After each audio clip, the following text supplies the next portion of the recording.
شیطان کی چال۔ ایک دن عظیم مسلم سپہ سالار حضرت خالد بن ولید رضی اللہ تعالی عنہ اپنے رومی ہم منصب کے ساتھ ایک میٹنگ کے لیے بیٹھے۔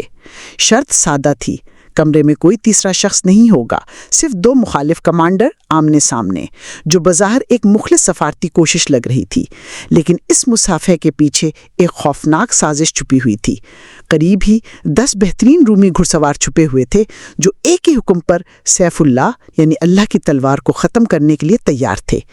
یہ ایک مکمل موت کا جال تھا جس سے بچ نکلنے کا کوئی امکان نہیں تھا۔ تو اس تقدیر ساز میٹنگ میں کیا ہوا؟ کیسے آخری لمحے میں بازی پلٹ گئی؟ آئیے اس ناقابل یقین سچی کہانی کو شروع سے جانتے ہیں۔ خونی میدان جنگ۔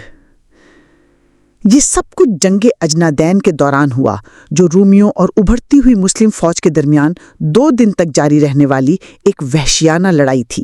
حضرت خالد بن ولید رضی اللہ تعالی عنہ 32,000 مسلم فوجیوں کی کمان کر رہے تھے۔ ان کے مد مقابل رومی جنرل وردان 90,000 کی ایک بسال فوج کی قیادت کر رہا تھا۔ تقریباً 3 گنا کم تعداد کے باوجود چھوٹی مسلم فوج نے جنگ کے پہلے دن رومیوں کو مکمل طور پر مغلوب کر دیا۔ ہزاروں رومی فوجی مارے گئے اور ان کی صفیں بکھر گئیں۔ شام ڈھلتے ہی دونوں تھکی ہوئی فوجیں جنگ بندی پر متفق ہوئیں اور اپنے کیمپوں میں واپس چلی گئیں۔ جب عام سپاہی آرام کر رہے تھے تو وردان نے اپنے اعلیٰ کمانڈروں کے ساتھ ایک جنگی مجلس شورا طلب کی۔ وہ صدمے میں تھے، یہ سمجھنے کی کوشش کر رہے تھے کہ کیا غلط ہوا اور وہ مسلمانوں کو کیسے شکست دے سکتے ہیں۔ اس کے ایک کمانڈر نے ایک غدارانہ خیال پیش کیا۔ مسلم فوج کی اصل طاقت، اس نے دلیل دی، خالد بن ولید کی شاندار قیادت ہے۔ اگر ہم اسے مار سکیں تو ان کے حوصلے پست ہو جائیں گے۔ خالد کو قتل کرنا ہماری اولین ترجیح ہے۔ پھر اس نے ایک چالاک منصوبہ پیش کیا۔ خالد کو پیغام بھیجو کہ ہم مزید لڑنا نہیں چاہتے۔ کل صبح ہماری فوجوں کے درمیان خالی جگہ پر اپنے اور اس کے درمیان ایک بالمشافہ امن مذاکرات کی تجویز پیش کرو۔ اس دوران ہم اپنے 10 بہترین گھڑسواروں کو قریبی پہاڑی کے پیچھے چھپا دیں گے۔ جب آپ اشارہ دیں گے تو وہ حملہ کر کے اسے مار ڈالیں گے۔ وردان کو یہ خیال بہت پسند آیا، حالانکہ یہ جنگی اصولوں کی سری خلاف ورزی تھی، لیکن وہ مایوس تھا۔ وہ فوراً مان گیا اور کمرے میں موجود سب کو اسے خفیہ رکھنے کی قسم دلائی۔ قاصد اور سیف اللہ۔ اپنی مجلس کو برخاست کرنے کے بعد وردان نے داؤد نامی ایک معتمد کو طلب کیا جس کے رومی شہنشاہ ہرقل سے قریبی تعلقات تھے۔ وردان نے حکم دیا، مسلم کیمپ میں جاؤ، خالد سے کہو کہ بہت خون ریزی ہو چکی ہے اور ہمیں امن پر بات کرنی ہے۔ اس پر زور دو کہ وہ فجر کے وقت مجھ سے اکیلے ملے۔ داؤد دنگ رہ گیا۔ یہ شہنشاہ کے واضح احکامات کے خلاف تھا کہ مسلمانوں کو کچل کر صحرا میں واپس دھکیل دیا جائے۔ اس نے ابتدا میں انکار کیا، اسے قتل کی سازش کا علم نہیں تھا۔ ہچکچاتے ہوئے وردان کو اسے خفیہ منصوبے کے بارے میں بتانا پڑا کہ جب خالد اکیلے پہنچیں گے تو 10 چھپے ہوئے فوجی غارت لگا کر انہیں قتل کر دیں گے۔ پورا منصوبہ سن کر داؤد کی ہچکچاہٹ ختم ہو گئی اور وہ مسلم کیمپ کی طرف روانہ ہو گیا۔ وہاں پہنچنے پر داؤد کو حضرت خالد بن ولید رضی اللہ تعالی عنہ کے سامنے پیش کیا گیا۔ مسلم سپہ سالار، جو 6 فٹ کے قداور، ایک مضبوط اور کثرتی جسم کے مالک تھے، نے اسے ایک گہری نظر سے دیکھا۔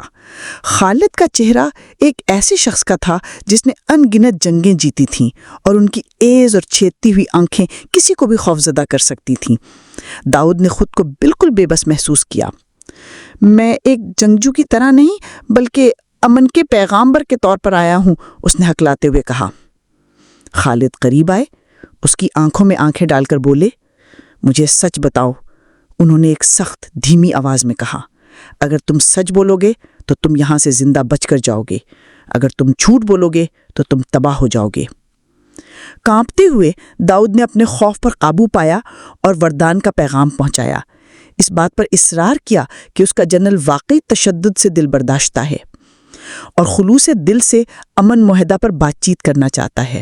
خالد متاثر نہیں ہوئے، انہیں سازش کی بو آ رہی تھی۔ ایک جنگجو کے طور پر ان کی طویل زندگی نے انہیں ہر چیز پر شک کرنا سکھایا تھا۔ انہوں نے دوبارہ داؤد کو گھورا اور کہا، اگر تمہارے کمانڈر کی تجویز میں کوئی دھوکہ ہے تو یہ جان لو، ہمیں غداری کو جڑ سے اکھاڑنا آتا ہے۔ داؤد نے انہیں یقین دلایا کہ یہ ایک حقیقی پیشکش ہے۔ تو اپنے کمانڈر تو یہ بتا دینا، خالد نے اعلان کیا۔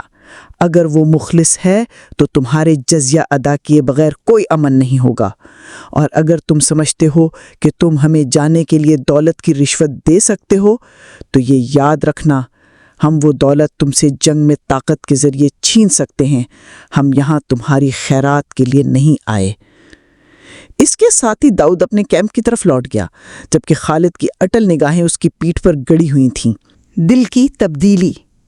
جیسے ہی داؤد مسلم خیموں سے دور جا رہا تھا، خالد کے طاقتور الفاظ اور غیر متزلزل خود اعتمادی اس کے ذہن میں گونج رہی تھی۔ وہ گہرائی سے سوچنے لگا، جس طرح مسلمان لڑے تھے رومیوں کے خلاف ان کی فتوحات کا سلسلہ، اسے یہ واضح ہو گیا کہ یہ سازش رومی فوج کو نہیں بچا سکے گی۔ در حقیقت اس کا ناکام ہونا یقینی تھا۔ اس نے محسوس کیا کہ خالد صحیح تھے۔ بہت دور جانے سے پہلے داؤد نے ایک زندگی بدل دینے والا فیصلہ کیا۔ وہ مڑا اور سیدھا مسلم کیمپ میں واپس چلا گیا۔ اس نے خالد کو قتل کی پوری سازش بتا دی، یہاں تک کہ اس صحیح جگہ کا بھی انکشاف کر دیا جہاں 10 رومی گھڑ سوار چھپے ہوں گے۔ بدلے میں اس نے اپنے اور اپنے خاندان کے لیے حفاظت کی بھیک مانگی۔ خالد نے انہیں محفوظ رکھنے کا وعدہ کیا، لیکن ایک شرط پر، تمہیں یہ گفتگو خفیہ رکھنی ہوگی۔ اپنے جنرل یا کسی اور کو یہ پتہ نہ چلنے دینا کہ سازش بے نقاب ہو چکی ہے۔ داؤد راضی ہو گیا۔ رومی کیمپ میں واپس آ کر داؤد نے وردان کو صرف وہی بتایا جو اسے بتانا تھا، کہ خالد میٹنگ کے لیے راضی ہو گئے ہیں۔ وردان بہت خوش ہوا۔ کل اس نے شیخی بکھاری کہ خالد کے لیے سورج آخری بار طلوع ہوگا۔ ایک چالاک جوابی منصوبہ۔ اس دوران خالد اپنے خیمے میں ٹہل رہے تھے، ان کے اندر ایک جوش دوڑ رہا تھا۔ انہوں نے ابتدا میں وردان اور اس کے 10 حملہ آوروں کا اکیلے سامنا کرنے کے بارے میں سوچا تاکہ بہادری کی ایک لازوال داستان رقم کی جا سکے، لیکن انہوں نے دانشمندی سے ایک اور سینئر کمانڈر حضرت ابو عبیدہ رضی اللہ تعالیٰ عنہ سے مشورہ کرنے کا فیصلہ کیا۔ منصوبہ سننے کے بعد ابو عبیدہ نے فوراً اعتراض کیا، نہیں، یہ بہت خطرناک ہے، ہمیں اپنا جال بچھانا چاہیے۔ ان کے 10 آدمیوں کے لیے ہمارے پاس بھی اپنے 10 آدمی تیار ہوں گے۔ خالد راضی ہو گئے اور مشہور غضبناک جنگجو زرار بن ازور رضی اللہ تعالیٰ عنہ کو طلب کیا، جو اکثر نیم برہنہ حالت میں لڑنے کے لیے جانے جاتے تھے۔ خالد نے صورتحال کی وضاحت کی اور ان سے کہا، اپنے 9 بہترین آدمیوں کا انتخاب کرو، کل صبح مرکزی فوج سے آگے پوزیشن لو اور تیار رہو۔ جس لمحے تم ان غداروں کو پہاڑی کے پیچھے سے نکلتے دیکھو، حملہ کر دینا، ان میں سے کوئی بھی زندہ بچ کر نہ جانے پائے۔ لیکن زرار کے پاس ایک اس سے بھی زیادہ جرأت آنا اور سنسنی خیز منصوبہ تھا۔ کمانڈر، انہوں نے مسکراتے ہوئے کہا، مجھے اجازت دیں، مجھے اور میرے آدمیوں کو آج رات ہی اس پہاڑی پر جانے دیں۔ ہم چھپے ہوئے رومیوں کو ڈھونڈ کر اندھیرے میں ہی مار ڈالیں گے۔ صبح جب وردان اپنا اشارہ دے گا تو وہ اپنے قاتلوں کو اپنی مدد کے لیے آتے ہوئے نہیں دیکھے گا، وہ اپنے سامنے موت کو رقص کرتے ہوئے دیکھے گا۔ خالد کو یہ منصوبہ بہت پسند آیا۔ انہوں نے زرار کو اجازت دے دی۔ عروج۔ آدھی رات کے ٹھیک بعد زرار اور ان کے 9 جنگجو پہاڑی کی طرف رینگتے ہوئے بڑھے۔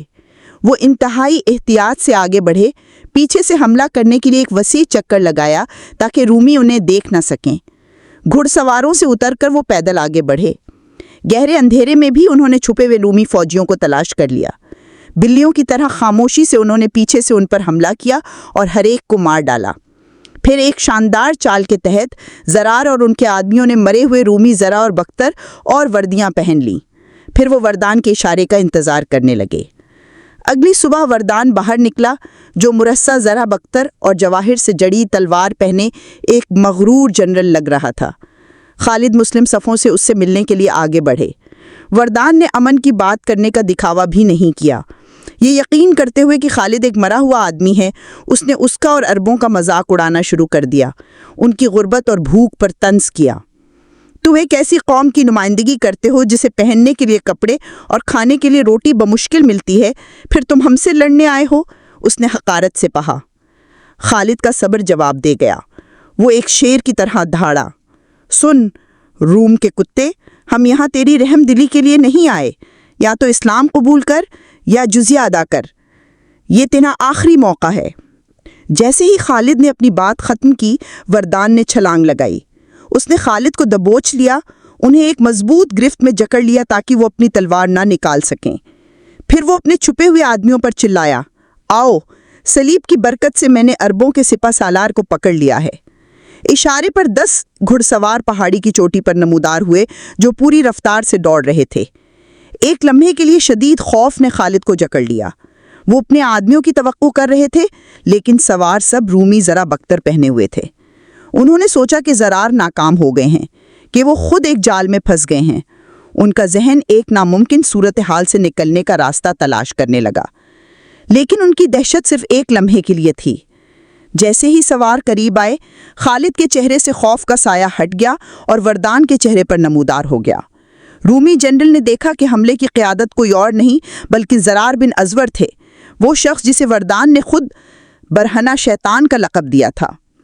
وردان فوراً سمجھ گیا کہ اس کا اپنا جال اسی پر بند ہو چکا ہے۔ اس نے خالد کو چھوڑ دیا اور اپنے گھوڑے کی طرف بھاگنے کی کوشش کی، لیکن بہت دیر ہو چکی تھی۔ زرار اور ان کے آدمی ننگی تلواریں لیے اسے گھیر چکے تھے۔ ایک رحم تھالی بھری آواز میں وردان نے خالد کو دیکھا اور گڑ گڑاتے ہوئے بھیک مانگی۔ اے عرب کمانڈر، میں تم سے تمہارے رب کے نام پر بھیک مانگتا ہوں، مجھے اس شیطان کے حوالے مت دو، مجھے خود مار ڈالو۔ خالد نے سرد مہری سے جواب دیا، تیری قسمت اسی کے ہاتھوں میں ہے۔ انہوں نے زرار کی طرف اشارہ کیا۔ ایک جھٹکے میں زرار کی تلوار گھومی اور وردان کا سر اس کے دھڑ سے الگ ہو گیا۔ اپنے جنرل کے کٹے ہوئے سر کو اپنی صفوں میں پھینکے جانے کے منظر نے رومی فوج میں پوری دہشت کی لہر دوڑا دی۔ ان کی لڑنے کی ہمت بالکل ختم ہو گئی۔ مسلمانوں نے ایک بھرپور حملہ کیا۔ رومی جو اپنی بے پناہ تعداد کے باوجود تھے، وہ ٹوٹ گئے اور ایسے بھاگے جیسے قرآن پاک میں کہا گیا کہ وہ جنگلی گدھے ہوں جو شیر سے ڈر کر بھاگ رہے ہوں۔